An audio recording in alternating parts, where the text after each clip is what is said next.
Feeling night on a Friday night. That means it's time for high school football. Welcome into Friday Night Sports Extra. Julian Minnesone, this man right here. To my right, your left at home, is Alex Crescenti. You know, it's hard to believe, Julian, we are halfway through the regular season.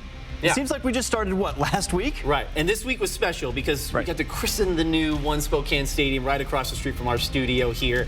And probably the perfect way to do it was that game tonight between Rogers and Shadle Park. Right. Last night, with no touchdowns for the local team. Would that change tonight? Well, let's head out to One Spokane, where Shadle Park and Rogers were playing. First play of the game, Pirates' Fritz Reyer sits in the pocket, will air it out and hits Ronald Warwick, the fifth, deep in Highlanders territory. Just the start of a big game for that Rogers offense. A few plays later, Gavin Bodeman takes the handoff, spins his way into the end zone for the first touchdown scored by an SPS team. Then a little bit of history for the junior running back. Still in the first quarter, Rogers gets the ball back, and check out this phenomenal play from Aaron Kinsey, making all kinds of Shadle players miss, then throws downfield, hits Warwick. We saw very similar plays from a quarterback down in Pullman over the last few weeks. Ooh. Yeah, little shades of Cam Ward. Later in the drive, Kinsey with a quick toss out to Orlando Moore. He gets some nice blocking. He's in for the touchdown. Pirates are rolling now. That won't be the last we hear from Mr. Moore tonight, though. On the ensuing Highlanders drive, quarterback Caden Hooper rolls out looking for his man, but Colby Bogle is there for the pick. He sets up that Rogers offense beautifully once again, and he is pumped. Look at him there. Then it's going to be the little jet sweep, and Mr. Moore takes it, gets the whole defense to miss. No one's going to stop him. He scores his second touchdown of the half. However, a bit of a shocker here because Shadle Park comes all the way back and wins in overtime 36-35.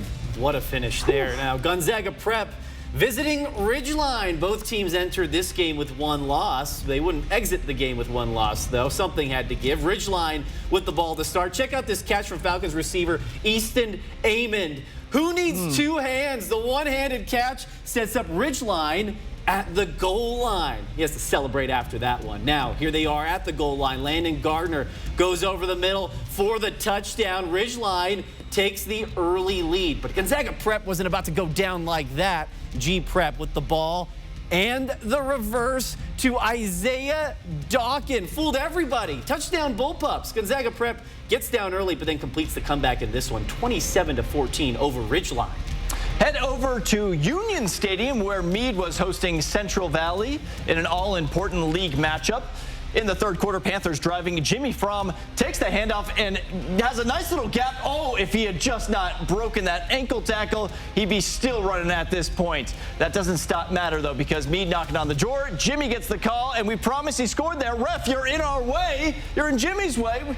But doesn't matter because Meade extends that lead. In the fourth, CV finds themselves down 3 touchdowns, needing something big. But on fourth down, Bo Reisenhauer's pass a little overthrown, so Panthers take over on downs. The ensuing drive, Jalen Lehman is going to step back, connect with Chase Pluid for the first down, and Meade is basically able to just run out the clock from there, and they preserve the shutout. They get this win 28-0. Very impressive performance by them tonight.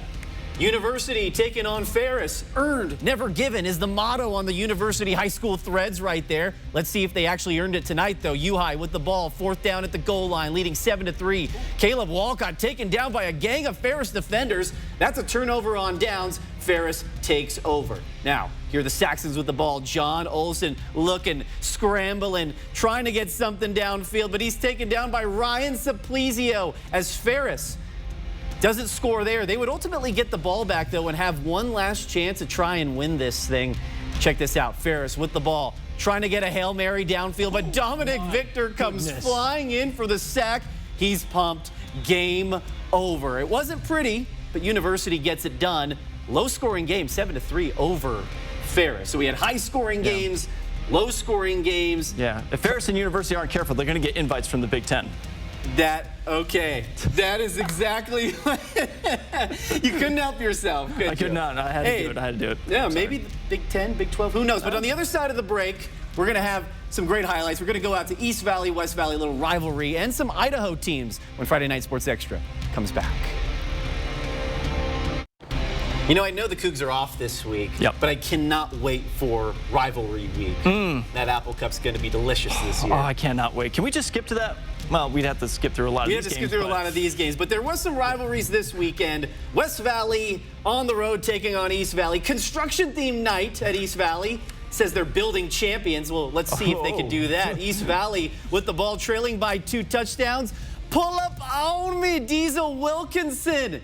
The Coug offer today, right, Alex? Maybe future Heisman winner. Who knows? Yeah, with the catch near the sideline. He ran it to the end zone, but the ref said he stepped out of bounds before that. So East Valley still looking to score, but then a wall of West Valley defenders are right there to shut it down. West Valley runs away with this one, 41-21. Having a pretty good year so far.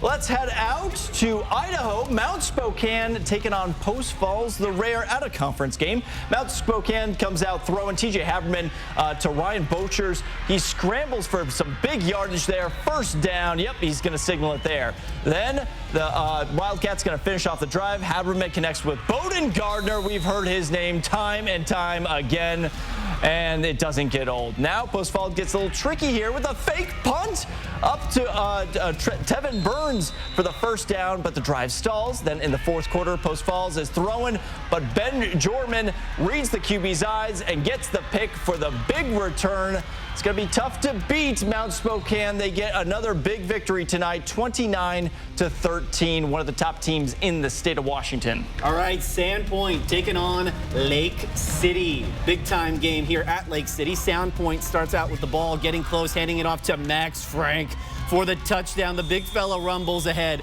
for the score. Now next drive, it's Sandpoint again.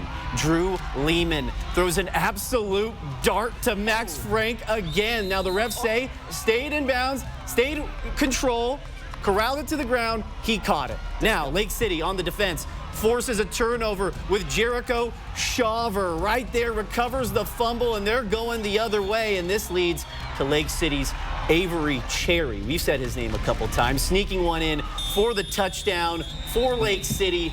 But guess what? After that, it was all Sandpoint. Sandpoint with the dominant win over Lake City. 32-6 is the final there, Alex. Yeah, it's the reason why they went to the semifinals last year, looking like a pretty good team that could make a deep run in the Idaho playoffs come this November.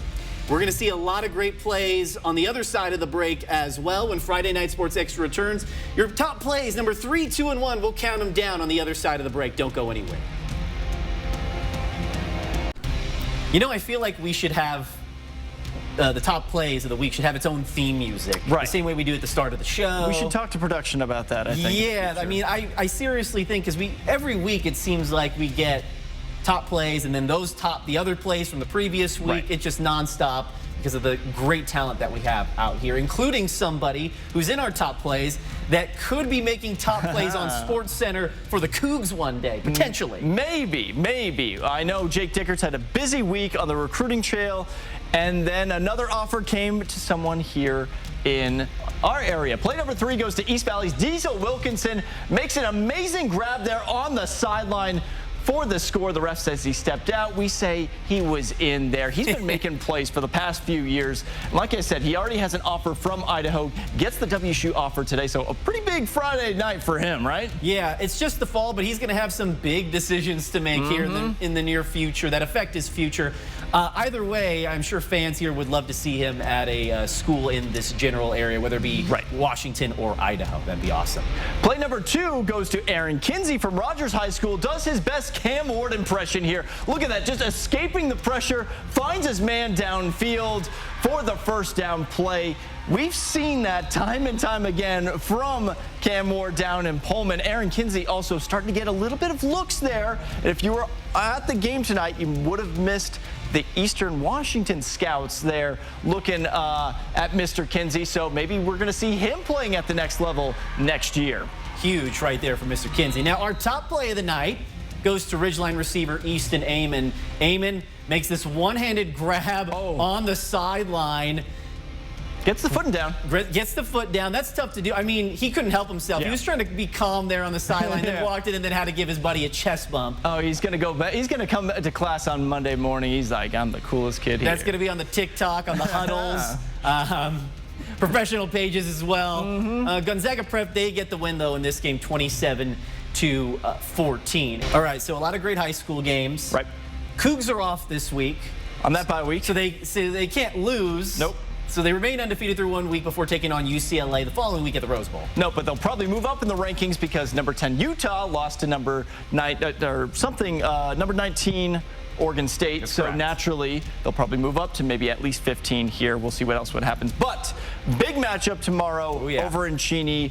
Eastern Washington and Idaho. That one is Eastern. You know, they lose. That's probably loser goes home. For Idaho, the expectations just continue to rise after a big win against Sacramento State last weekend. Should be a fun one. Both teams are playing really well. Eastern jumped into that top 25 of the FCS poll this week.